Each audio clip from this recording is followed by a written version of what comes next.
ಪ್ರಸ್ತುತ ಕಟಪಾಡಿ ಸಿಎ ಬ್ಯಾಂಕ್ನ ಸಹಾಯಕ ಕಾರ್ಯನಿರ್ವಹಣಾ ಅಧಿಕಾರಿಯಾಗಿರುವ ಇನ್ನಂಜೆ ಅಜಿಲಕಾಡುವಿನ ರಮೇಶ್ ಪೂಜಾರಿಯವರು ಹಡೀಲು ಬಿದ್ದ ಭೂಮಿಯನ್ನ ಯಾಂತ್ರೀಕೃತ ಕೃಷಿಯ ಮೂಲಕ ಪುನಶ್ಚೇತನಗೊಳಿಸಿ ಮಾದರಿ ಕೃಷಿಕರಾಗಿ ಗಮನ ಸೆಳೆದಿದ್ದಾರೆ.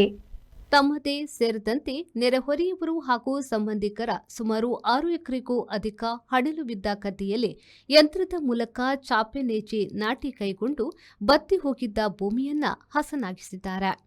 ದೊಡ್ಡ ಪ್ರಮಾಣದ ಗದ್ದೆಯನ್ನ ಸಾಂಪ್ರದಾಯಿಕ ರೀತಿಯಲ್ಲಿ ಒಬ್ಬರಿಂದಲೇ ನಿರ್ವಹಿಸುವುದು ಕಷ್ಟ ಎಂಬುದನ್ನು ಅರಿತ ಅವರು ಮನೆಯಂಗಳದಲ್ಲಿ ಚಾಪೆ ನೇಚಿ ಸಿದ್ಧಪಡಿಸಿ ಯಾಂತ್ರೀಕೃತ ನಾಟಿಗೆ ಮುಂದಾದರು. ಈ ಕೃಷಿಗಾಗಿ 2025ರ ಡಿಸೆಂಬರ್ನಲ್ಲಿ ಗದ್ದೆಯನ್ನ ಉಳುಮೆ ಮಾಡಿ 2026ರ ಮೇ ತಿಂಗಳಲ್ಲಿ ಮಣ್ಣನ್ನ ಚೆನ್ನಾಗಿ ಜರಡಿ ಮಾಡಿ ಕಲ್ಲು ಕಸ ಮುಕ್ತಗೊಳಿಸಿ ಮನೆಯಂಗಳಕ್ಕೆ ತಂದು ಮ್ಯಾಟ್ ಸಿದ್ಧಪಡಿಸಿದ್ರು. ಸಗಣಿಗೆ ನೀರನ್ನ ಬಳಸಿ ಕಾಂಕ್ರೀಟ್ ಅಂಗಳದಲ್ಲಿ ಮ್ಯಾಟ್ ನರ್ಸರಿ ರೂಪಿಸಿ ಎಂಒ 4 ತಳಿಯ ಭತ್ತದ ಬೀಜದಿಂದ ಸುಮಾರು 550 ಟ್ರೇ ಚಾಪೆ ನೇಚಿ ಬೆಳೆಸಿದ್ರು.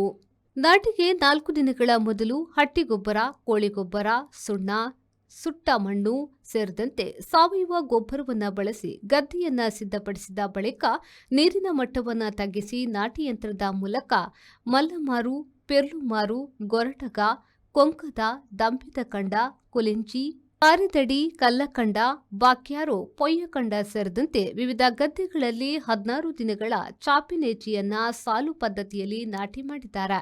ಯಂತ್ರದಿಂದ ಸರಿಯಾಗಿ ನಾಟಿಯಾಗದ ಕೆಲವು ಸ್ಥಳಗಳಲ್ಲಿ ತಂದೆ ಹಾಗೂ ಪುತ್ರಿ ಸೇರಿ ಕೈಯಿಂದಲೇ ನೇಚಿ ನಾಟಿ ನಡೆಸುತ್ತಿದ್ದಾರೆ. ಕಚೇರಿ ಕೆಲಸದ ನಡುವೆಯೂ ರಜೆ ದಿನಗಳನ್ನು ಕೃಷಿಗೆ ಮೀಸಲಿಡುವ ರಮೇಶ್ ಪೂಜಾರಿಯವರು ಕಾರ್ಮಿಕರ ಕೊರತೆಯ ಕಾರಣದಿಂದ ಯಾಂತ್ರೀಕೃತ ಕೃಷಿಯನ್ನ ಅಳವಡಿಸಿಕೊಂಡಿರುವುದಾಗಿ ಹೇಳುತ್ತಾರೆ.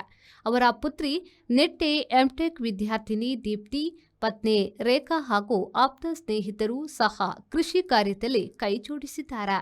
ಸ್ವಂತ ಉಳುಮೆ ಯಂತ್ರ ಹೊಂದಿರುವ ಅವರು ಬೆಳಿಗ್ಗೆ 3 ರಿಂದ 7 ಗಂಟೆಯವರೆಗೆ ಹಾಗೂ ಸಂಜೆ ಕಚೇರಿಯಿಂದ ಹಿಂತಿರುಗಿದ ಬಳಿಕ ಗದ್ದೆಯಲ್ಲಿ ಶ್ರಮಿಸುತ್ತಾರೆ. ಕೃಷಿ ಆರೋಗ್ಯಯುತ ಬದುಕಿಗೆ ದಾರಿ ಮಾಡಿಕೊಡುತ್ತದೆ. ಯುವ ಪೀಳಿಗೆ ಸಾಧ್ಯವಾದಷ್ಟು ಕೃಷಿಯತ್ತ ಆಸಕ್ತಿ ತೋರಿಸಿ ಆರೋಗ್ಯದ ಜೊತೆಗೆ ಆಹಾರದಲ್ಲಿ ಸ್ವಾವಲಂಬಿಗಳಾಗಬೇಕು ಎಂದು ರಮೇಶ್ ಪೂಜಾರಿ ಅಭಿಪ್ರಾಯಪಟ್ಟಿದ್ದಾರೆ. ಚಾಪೆ ನೇಜಿಯನ್ನು ನೀವು ಯಾವ ರೀತಿ ಸಿದ್ಧಪಡಿಸ್ತೀರಿ? ಚಾಪೆ ನೇಜಿ ಅಂದರೆ ಸಾಧಾರಣವಾಗಿ ನಾವು ಡಿಸೆಂಬರ್ ತಿಂಗಳಲ್ಲಿ ನವೆಂಬರ್ ಡಿಸೆಂಬರ್ ತಿಂಗಳಲ್ಲಿ ಗದ್ದೆಯನ್ನು ಒಂದು ಗದ್ದೆಯನ್ನು ಉತ್ತಿ ಬಿಡ್ತೇವೆ. ಅದು ಎಲ್ಲ ಹುಡಿ ಆಗ್ತದಲ್ಲ. ನಂತರ ಸಾಧಾರಣ ಮಾರ್ಚ್ ಏಪ್ರಿಲ್ ಒಟ್ಟು ಮಳೆ ಬರುವ ಮುಂಚೆ ಅದನ್ನು ನಾವು ಗದ್ದೆಯ ಮಣ್ಣನ್ನು ಒಟ್ಟು ಮಾಡಿ ಅದನ್ನು ಇದರಲ್ಲಿ ಸಾರಿ ಮನೆಗೆ ಇಟ್ಕೊಂಡು ಹೋಗ್ತೇವೆ. ಅಂದರೆ ಅದು ಮಳೆ ನೀರು ಬೀಳದ ಜಾಗದಲ್ಲಿ ಇಡ್ತೇವೆ, ಹಟ್ಟಿಯಲ್ಲೆಲ್ಲ ಇಡ್ತೇವೆ.